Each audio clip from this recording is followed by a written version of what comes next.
those games. But we got bigger news to talk about today here on Ben and Woods, certainly. And that trade was really, really something else for Luis Arraez, and I'm looking forward to talking about it with you guys. Yeah, I mean, it was a surprise, but it wasn't an absolute shock. We actually even discussed it on the roundtable on Thursday, just kind of reminding everybody that this had been hanging in the air. And I think most baseball experts assumed, well, no big trades happen in May because it's too early in the season. No one throws in the towel in May, so you're not going to trade a key player. But the Marlins, to their credit, were already aware that their season was over in May, and why not get a head start on the inevitable rebuild that they've got coming up? And I think they also realized that Luis Arraez, really good player, and I think a really good addition for the San Diego Padres, also wasn't going to be a difference maker for them in any way, shape, or form, other than giving fans a guy that they could follow to watch for a batting title.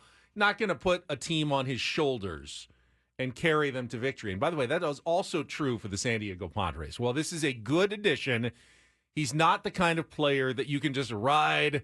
He's got a hot streak. We're good to go. Fernando Tatis Jr. and Manny Machado are those kind of players.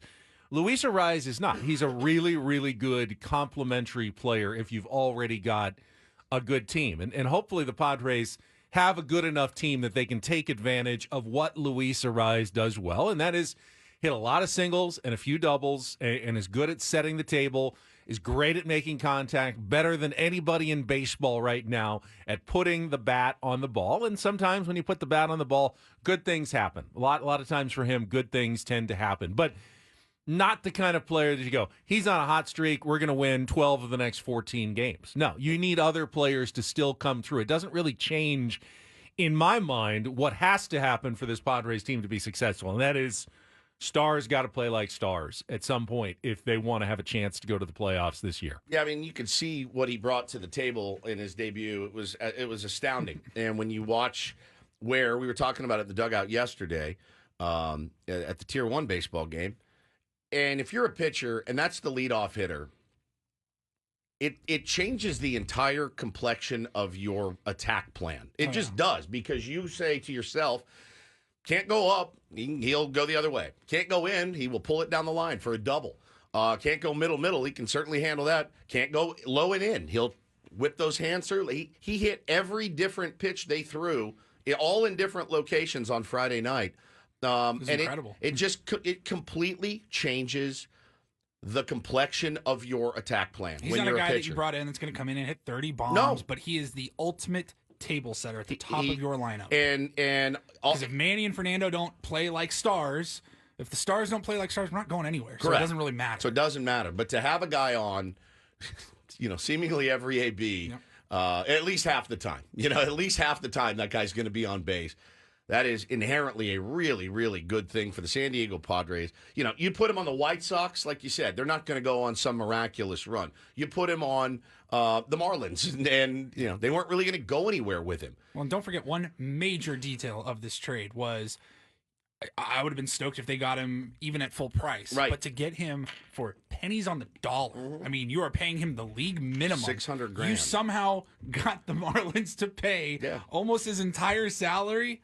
That's a steal. Yep. Which is looking even more important this morning, that the Padres have a little bit of financial flexibility remaining this season in case they still need to add pitching at some point. And with Joe Musgrove going on the injured list, hopefully it'll be like Yu Darvish in just a couple of weeks. They did say it's mostly precautionary and they're not overly worried. He could have gone if it was a playoff game. They felt like he probably could have pushed himself forward, but why do that early in the season? So I saw triceps tendonitis, and then I saw elbow inflammation. Okay. They talked about both. Mike Schild after the game, and we can play that sound a little bit later. Discussed it in a little more detail and said had a decent throwing session. If we had to throw him on Tuesday, we probably could, but let's go the precautionary route. Be careful at this stage of the season. It does feel, especially with Matt Waldron struggling, we'll have our Padres wrap-up coming up, Padres probably need one more pitcher at some point, and now they still have somewhere between, I think, $10 and $12 million before hitting that first luxury tax level that they want to stay under, that they could spend And that means if you wait until July, half the season's over, you could get a $20 million pitcher because you're only paying them $10 million and still stay under the luxury tax. So you will have available to you, if there are pitchers available in trade, to acquire someone who could be pretty good at that point in the season. And it looks like the Padres do need to keep at least some money available to add pitching at some point.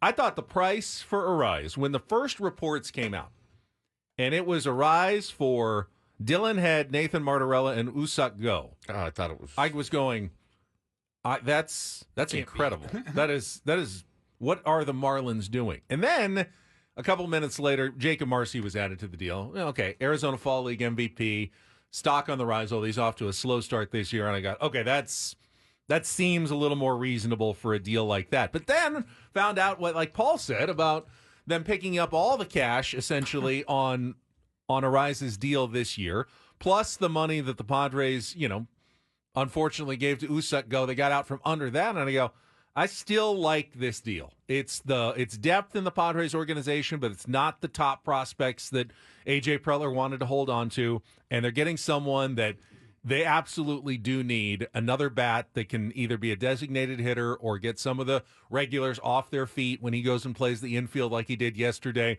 All around, a good move by A.J. Preller and the San Diego Padres.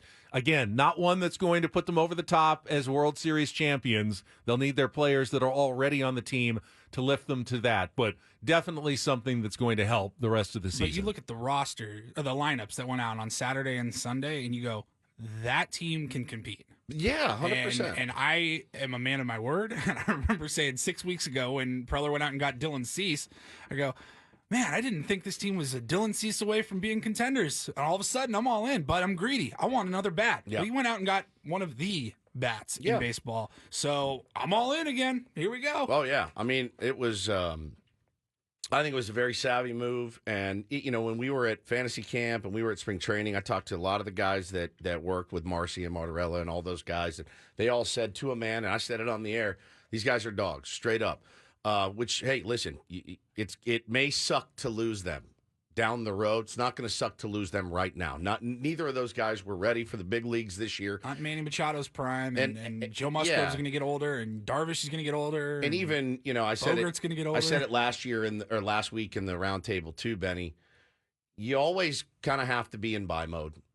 Since you've committed to Manny, and since you've committed to Xander, and since you've committed to Toddy, and since you've committed to Cronenworth, and since you've committed to Darvish, and since you've committed to Joe Musgrove, you are in buy mode. And this move, I think,